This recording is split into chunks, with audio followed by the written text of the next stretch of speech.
On page Zion, Ois Hey.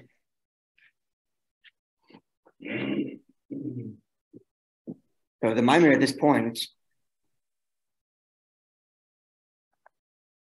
is moving towards the Chiddush of Lamata and Tachlis. When you get to Yidden, as explained yesterday, the Ikar Chiddush of the way the Rebbe is learning Lamata and Tachlis is not only as an Oishiv Gimel that the Eibishter creates endlessly and therefore descends into endless creations. Not only that the Eretz is mispashet everywhere, that the Eretz exists everywhere, but Matat and Tachlis is the Eretz is mizgala, is begilui everywhere. That is to say, even within the realm of Tachtonim itself, within its own gedorim, within its own defined being as a mata, even within that there's the Eretz. So it's a kind of like almost like an inherent paradox or contradiction. On the one hand, it's mata, and he described it as a very deep mata. At the same time, the Olam Seif is there uncorrupted. That's the pella. That's the Fidikav Lashon, the pella. The pella of Olam Seif Matat and Tachlis in Biyah, and as we're going to learn now, not just in Biyah, but in Olam HaKlippus, is that even as it's invested in all these things, it doesn't lose its Olam Seif. Its being as an Ein Seif, is infinite. And the other Chiddush of the Maamre, as we discussed yesterday, is the fact that this is Nizgala in Yidden also. That all the Inyanim of the Matat and Tachlis that exist in Olamus exists in Yidden. And like we learned yesterday from the Magid, that actually starts in Yidden. Because Yidden are Machshava. Right? Yidden is all of Machshava, the first Machshava. And in order to speak, and speaking is the form of creation, one must first think. So whatever is later expressed in Olamus starts in Yidden. Not just, as I said at the beginning of the Maamre, that the Yid uses Malachim to elevate the world, but it starts in Yid. And therefore, when a Yid sings, automatically the rest of the world sings. That was the word of the Magid, because everything starts in Yid. So the idea of Matat and Tachlis actually begins in Yid. And therefore, Yidden, even though on the one hand, most neshamas are neshamas of Biyah, they're nefradim, they're otherness. Nonetheless, they retain being Pnimius. And as explained in the first paragraph of Ois Dalet, there's the Chad Bedara, there's the Rebbe who is a neshama of Atzilus, which is called all the neshamas. So therefore the Yid, even as he's a nifrid, Lamata din Tachlis, still there, there's the Erd and Seif, still there's all the essence of the Yid being the Machshava Tchila, being the thoughts of the Eibishter, which produces everything. So this is going to keep on going, this idea of the way Yid is in Olamus, that even as the Olamus descends, Lamata din Tachlis, the Erd and Seif is still there, in all of its Ein Seif truth, and the same thing is true in Yidden.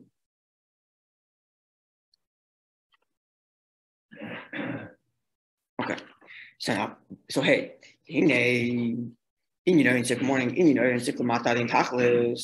This idea that the Ein Seif extends below to no end, the Koyi, which speaks of, as the Rebbe explained at the beginning of this Maamre, ala Gilui Vayis, not just on the creation of the Ein Seif producing infinite creation, with the Ein Seif itself as Mispashet and Mizgala within Tachtonim. The Fchinas Ein Seif, it remains its Ein Seif, Ad Lamata Mata, even as it goes down below. That was the first Chiddush that I introduced here. The Madregas Ayusat Achreinis Vayusat Tachtonis, in the most end and lowest levels.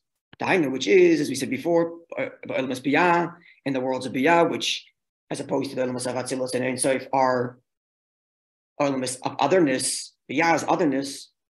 Even though, as he said at the beginning of the Maamre, Atzilus and Ein Seif are different.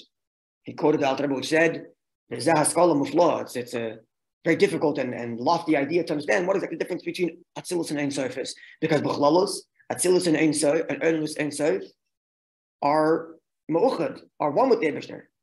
So there's no Pella that the Ein Seif is Mislabish and Mizgala within that realm, because they're Meyuchad, there's no sense of I, there's no sense of otherness. But in Olamas Biyah, they're a mata, which are otherness. Even there's the Ein Seif, that's the Pella. As explained in the Kitzer of the Baal Shem Tov's Torah that was quoted earlier in the Lakota Torah, the Gimel Parshas. Right, there's a unique sefer that the Rebbe Rashab published called Lakota Torah, the Gimel Parshas. There's a whole story around that publication. Today I don't think it's an independent book. Today I think it's in Eretz Torah nowadays. Part of Eretz Torah, because most of it is the Marash's Hanachis of the Tzemach Tzedek's Maamar. So I think it's in Eretz Torah. Anyway, so there we said Shebetlas Almin that the three worlds of the Eibishter, which are the three worlds of the three levels of the Noyas Teva, Shehem, which they are Biyah the Klolos, right? The Biyah of Klolos. So you have the Hainu that is Ak, Elamus Ein Sof, that's Bria Vatzilus, I'm sorry. Yeah, Ak, Elamus Ein Sof, which is Bria the Klolos, and then Atzilus, which is Yitzira the Klolos, and then Biyah, which is Asiya the Klolos. So now, but again, Elamus Biyah, when it comes to Biyah, see the pasuk says af asisif, af hifsika. So the pasuk says, "Perativ yitzartiv af asisif." I created it, I formed it, and I also made it. Right? So these describe the elements of Bria, Yitzira, and Asiya. And before the element Asiya, the pasuk says ba'af. I also, to say there's a separation here. The Bria and Yitzira are still spiritual worlds, and Asiya is the world of mamish, hakshama, physical otherness. But now that we're saying it's biyat klalos, that Asiya here doesn't mean Asiya this world, but it means all the worlds of otherness, which is all of biyah, because we're going to biyah klali. So all the elements of biyah are Asiya here. So all the elements biyah are part of the af, part of the separation, where before biyah there is no otherness, it's all the achdus, and after biyah there is otherness. So the af hasisiv, this af hifsik, the separation between the elements that are mu'uchid with Hashem and elements that are other are not just between Yitzira and Asiya. If you zoom in, when you zoom out, it's between Atzilus and Biyah. Because Biyah, all three of them are considered the world of otherness, world of separation. And that's the chiddush lamata din tachlis, that even in the world of otherness, even within that, the Ein Sof is mizgala in all of its Ein Sof being.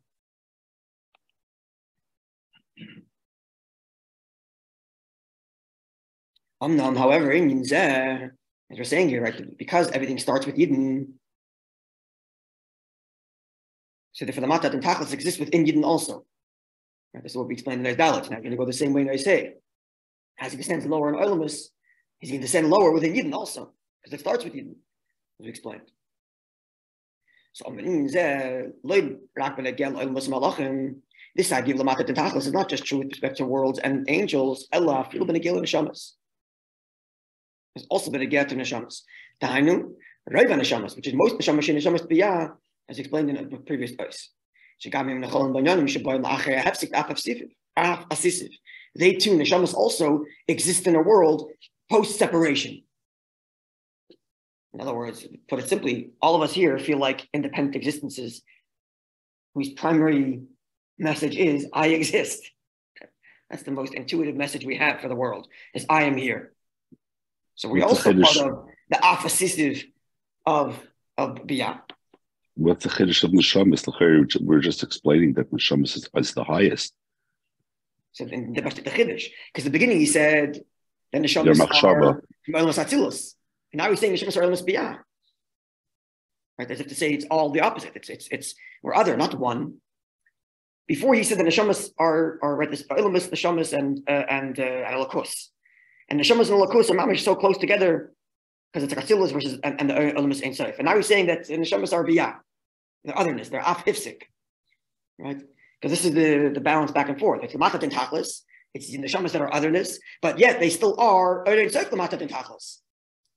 They still retain their being Pnimis Olamus, they're being connected to Lakus, even as they are in Biyah Afasisi. That's Matat and Tachlis.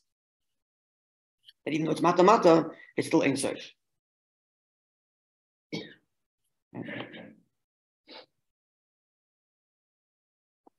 So now the Yedida, the Lamata goes even lower.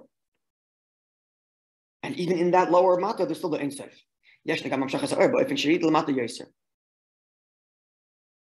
goes even lower. So first in Olamus and then in the Shabbos. And the idea is explained in the Maamer, that once even within the realm of otherness, which is Biyah B'chalal, all three worlds, and they all share that same commonality that they're all otherness. But then the degree of otherness gets consistently more and more pronounced. So it gets consistently more and more distinct, more and more other from Elokus. And that's the Ishtalshlos of the Or within Biyah itself. In many layers of going farther and farther away from Achdus, going more and more other, more and more self, I. It's in such a way that the Or itself, the Ein Sof itself, is mistapish and mistater and conceals itself within each level. To the point that once the Or reaches the Mazalos, which is the world, which is the world directly responsible for our world. So it's the most direct link between the Ruchnis and Gashmis, is Elos Agagal and Mazalos. Because that's the point where Misavam was Gashin, where they look, where the Chayis Alaki, Misavam means like dense, becomes so dense that it becomes materialized. That's like the bridge between Ruchni and Gashmis, Elos and Mazalos. And therefore, and for everything that exists within this world, all the revelation of the Eibishter, of this lowly world, the physical world, why the Gagal Mazalos comes through this medium that makes this Ur become Mizgashim, becomes physicalized, materialized. The Pasuk says, right, that the sun and the moon are responsible for the collapse of this world. Okay, now here comes, okay, we're still all quoted from the Fidik Rebbe, but we're going to see how the Rebbe is going to learn the Fidik Rebbe different than you might have thought otherwise. Maamer, as the statement goes, there's a statement we know of, since quotes it many times. In the Medrash, there's no blade of grass down here. That doesn't have a trickle from above. That's what mazal means, a trickle. Hamakaboy, which hammers at it, and tells the grass that they'll grow. Shuba, that this trickle comes, from the light and the life, the energy, halaki, the divine energy, which flows through this medium of the Galgal and Mazalos, which caused the earth to be materialized. So this is really what the Fidik Rebbe said. Now comes the Rebbe's comment. Behind this means to say, what's the Fidik Rebbe trying to say here? Without the Rebbe's beer, really what we should do is after we're done the Maamer, go back to the Oisif Gimel and read the whole thing again with the Rebbe's beer. Because without the Rebbe's beer, the Maamer seems a little bit, somewhat like disjointed statements.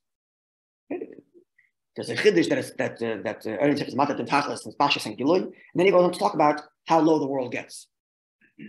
But he doesn't explain how the world getting lower indicates lamatat and tachlis, and why that's different than what he said in the previous dose. But when you learn what there is beer, you see it. How all the sources that there is quoting is all to express his pashas v'gilui. Right? We saw it already earlier when he quoted the Zohar that Bria finds itself. That Bina finds itself in Bria. And Sfiras finds itself in Yitzira, and Oifan Malchus finds itself in Asiya. It wasn't just a proof that the Ein Sof comes lower, but it was to make the point that when the Ein Sof comes lower, it's all about Tzilus itself, not just that Bria is Mislabish in Yitzira and Asiya, right? That was the whole point. That the Ein Sof itself is Mislabish in all of Biyah. And the same thing is going to be true here now also. When he quotes this idea that every blade of grass has a mazel which says grow. What's he trying to say here? Just to describe how low Ein Sof goes? No, the point here is to express how even as the Ein Sof comes low, it retains as being Ein Sof, even in its state of being low. So, as he explains now, behind when this is, Shalachura and move on. Because seemingly the following is understood. The Bish statement all is well if we were talking about the creation of the grass, which was the previous Oisid days, to describe the infinite creation of the Ein Sof. That it needs to be created in such a way that it's materialized and therefore appropriate for this physical world. Move on. Okay, so we understand that the Ein Sof wants to create infinite physical creations. It has to materialize its energy. So it has to go through a mazel to materialize the energy to create a physical blade of grass. Good? But once the grass exists in the physical world, and now we're just talking about its growth. The growth of the grass, l'chora, is the ruchnius element of the grass, not the physical element of the grass. Right? Everything has its chayim and its surah. Everything has its material and its form, its chayis, its nefesh. Right? The Alter Rebbe explains this in Shayach L'Munah, that even the stone has a nefesh, and the nefesh is the chayis alaki, which says you should exist. Don't we usually think about it the other way? Say the energy of Seva is what's Mahavan, the energy of Mamala is what's chayis. Right? So l'chura, when it gets to the chayis, why does it have to be materialized? If you're creating a physical thing, okay, you're creating a physical thing, but now you're not talking about the physical element of it. The physical element exists already. So we're not talking about the koyach aliki, which is mahab b'chol rega v'rega. We're talking about the koyach aliki, which is machayev b'chol rega v'rega. Gives it its life, not its existence. It's already created. That's already Yud Beis we discussed creation. Now we're talking about its life post being physical. Its life b'chol is its ruchnius. So why does that have to go through the mazel? And Kefish Medayik Rabbeinu Azak Begersa Kodesh, as the Alter Rebbe actually points out in the Gersa Kodesh in Tanya, that the trickle of energy that says grow is not going to get to creating the grass, because the mazel doesn't say exist. There is the chayis aliki, which is machai b'chol rega v'rega, mahava b'chol rega v'rega, which we learn in Shayach L'Munah, where Hashem says continuously exist. But here, what does the mazel say? Not exist, but gadel, grow. That means we presuppose the existence of a blade of grass. The Ein Omer Litzmoich Ma'ayin Liyesh doesn't say exist something from nothing. But you already exist, but now grow. But before the grass exists yet, before it's grown,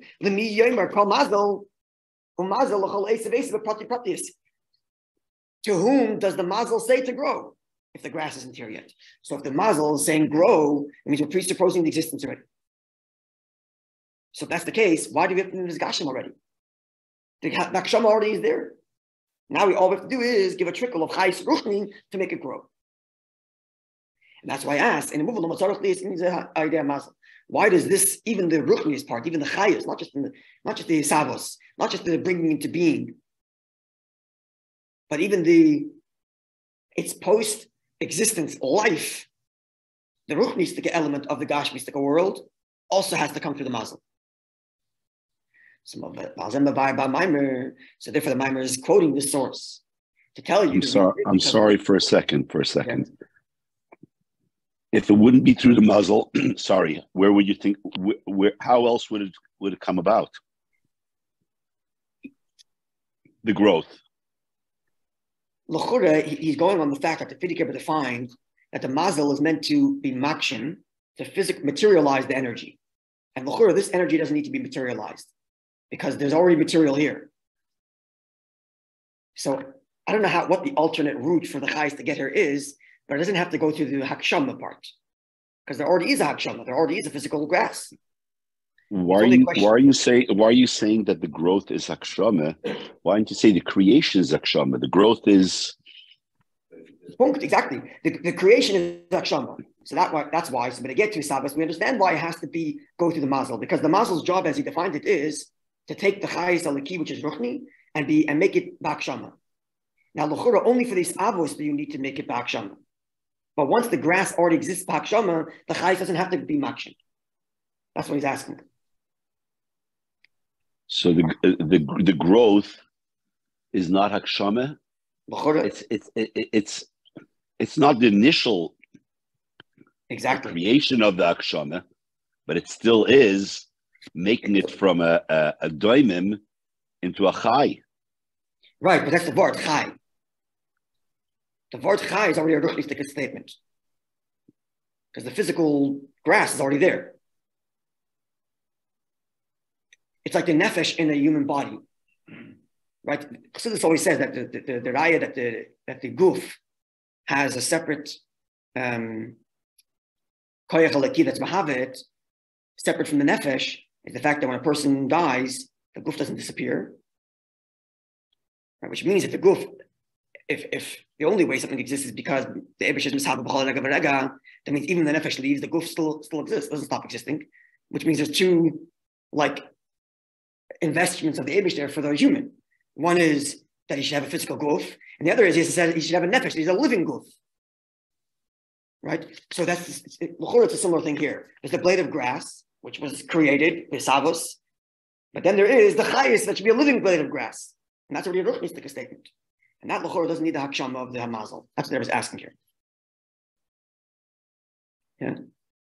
But now comes the answer, and the answer now explains this idea of lamachat in tachlis, as he's been explaining in this maamar, as bispashas begilu.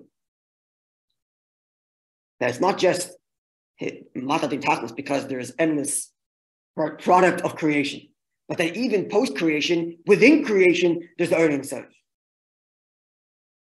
That's the whole virtue. That's why he's describing the pointer is that even after the blade of grass exists, the Eibishter is still mislabish in it all of his Ein Sof, and that's the matat in tachlis. Not just to create it, but even once it's created, to be in it. Second line, top of page Yudches, because as the light descends, it becomes dense and physicalized, materialized. Therefore, everything that exists in the Olam Hazeh, even that which is ruchnius in Olam Hazeh, not just benegel to creating it, to make its material, and even to make it grow, which is the ruchnistic element of this physical world, also has to go through this physicalized element, even though it's not a physical thing.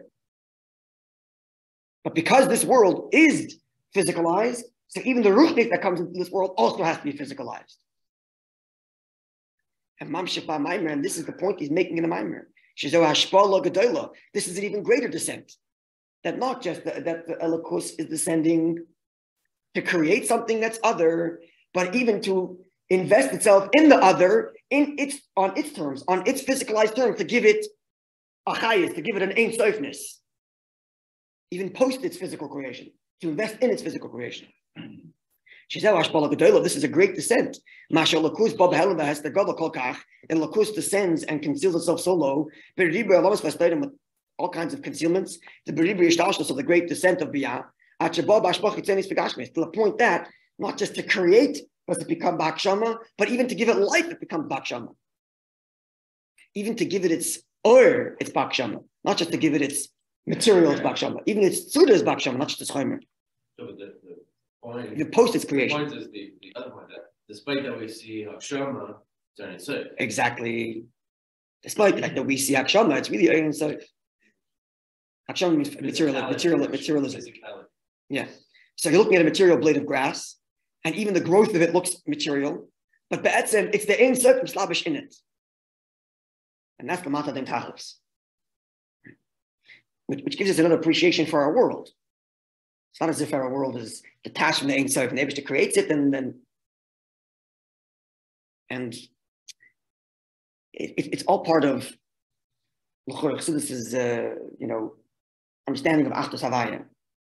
The oneness of Hashem is not in spite of creation, but the oneness of Hashem is in creation, and not just in the fact that it's created, but even the fact that it's growing, and even the fact that it exists in this physical world, and everything physical about it is all the Ein Sof. Even that which presents itself as completely materialistic is be'etzem the Ein Sof. Say its hasava, say its existence, and say its ruchnistic life that exists in this physical materialistic way is really the Ein Sof that's mislabish in it. That too is the Ein Sof. That's the Mata Den Tachlis, as the Vidikab is explaining it, as explained by the Rabbi in this maamar. So from here we understand, since this is a great descent, the Ein Sof has to, so to speak, match itself to be invested in the physical state of the blade of grass. And the being there, you have half law, the half lay, pella, for the Mata Den Tachlis. This is the true pella, the true incredible fact that the Ein Sof is the Mata Den Tachlis. That even post-creation's materialistic version, it's mislav itself in that materialism to make it grow on its physicalized terms, and all of that is really be'etzem the whole Ein Sof.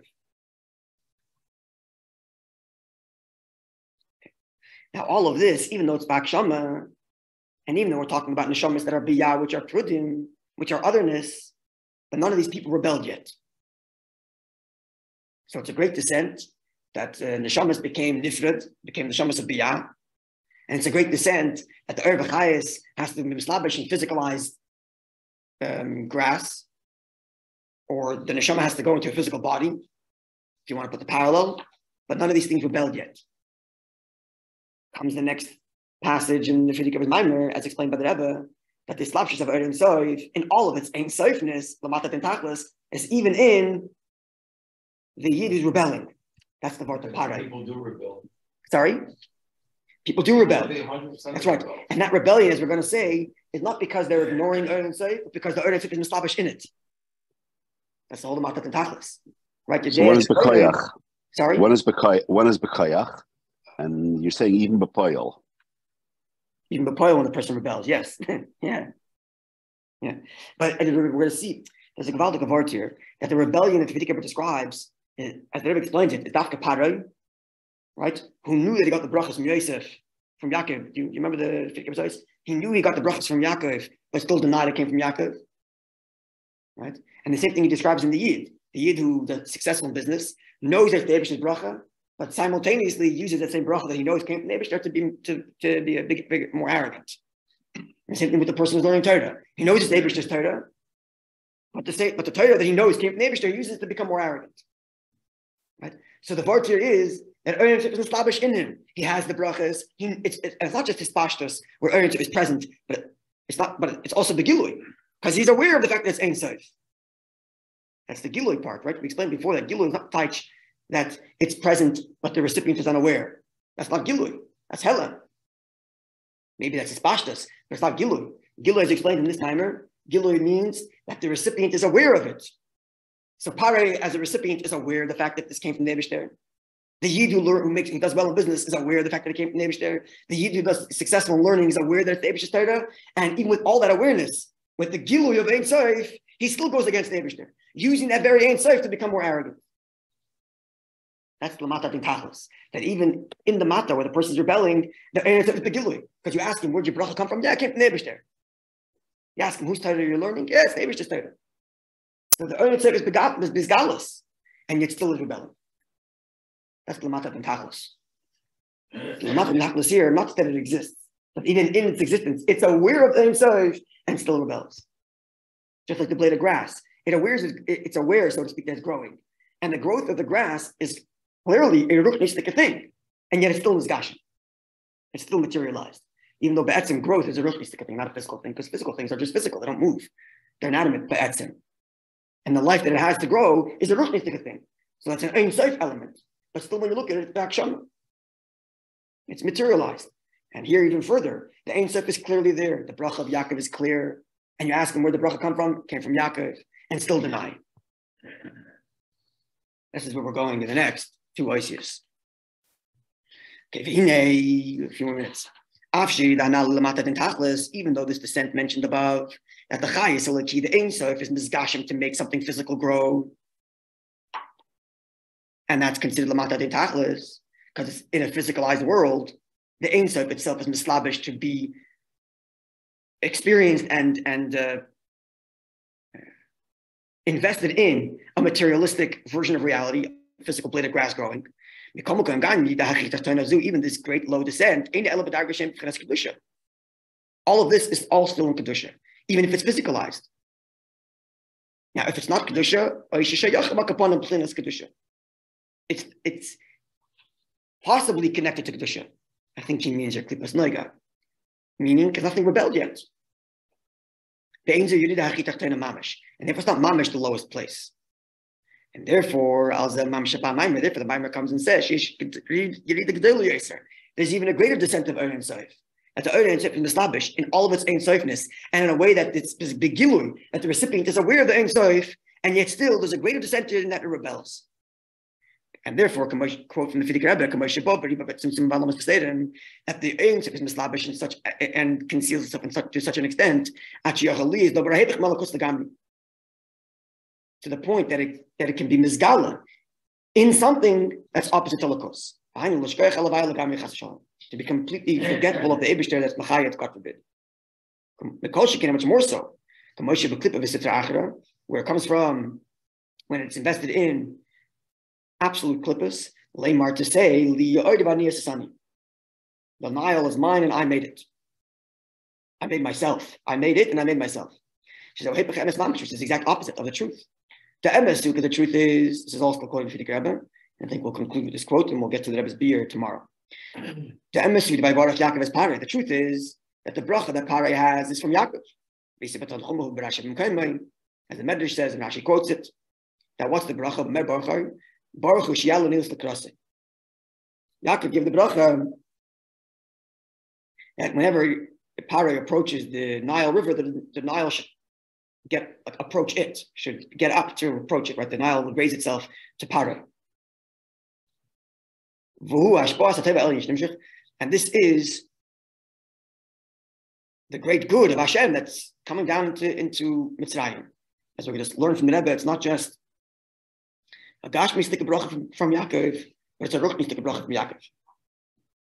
In the Palach Melech HaMetzorim Vagvulim, Paroi, which is the king of Mitzrayim. Mitzrayim meaning constraint and limitation. He denies the good. And that's the key here, as everybody's going to learn it. Not just to deny the existence of Elokus, but to acknowledge the existence of Elokus and still deny it. That's Kafei Tova. Kafei Tova, if I'm not aware of the good that's being given to me, I'm not a Kafei Tova. Kafei Tova is when I know the good that's being given to me, I know where it comes from, and I still deny it. And that's the key, that's the ikr here. But it says, I'm the Nile, I made it. So this is the opposite of the truth.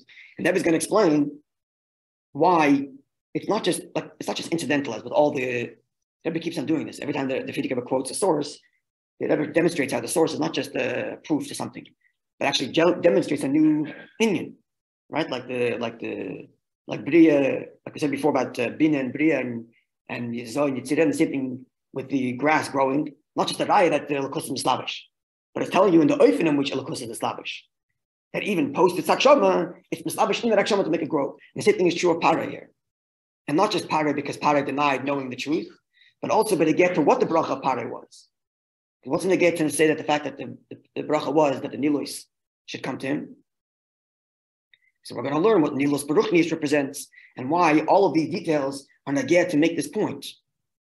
That even as a yid or a person is aware of the brachas of Hashem. So Eretz Tov is bizgalus, because he's aware that this is Eretz Tov. And yet there too he can deny, and that's Lamata Din Tachlis. So more Bez Hashem, do that tomorrow. So basically, Paroi is disputing not only the Sabos but also the Gidol. That's right. That's exactly right. Not just disputing the fact that Hashem made it, but the fact that Hashem is giving it to him right now with all the. That's correct. That's right, and that's what everybody's going to go on to explain how the denial of Paroi is to deny the ruchnistic fulfillment and brachas that Yaakov bring him, not just the physical brachas of the Mitzrayim being successful. A very beautiful beer. Okay, tomorrow, wonderful day. I read a story last night.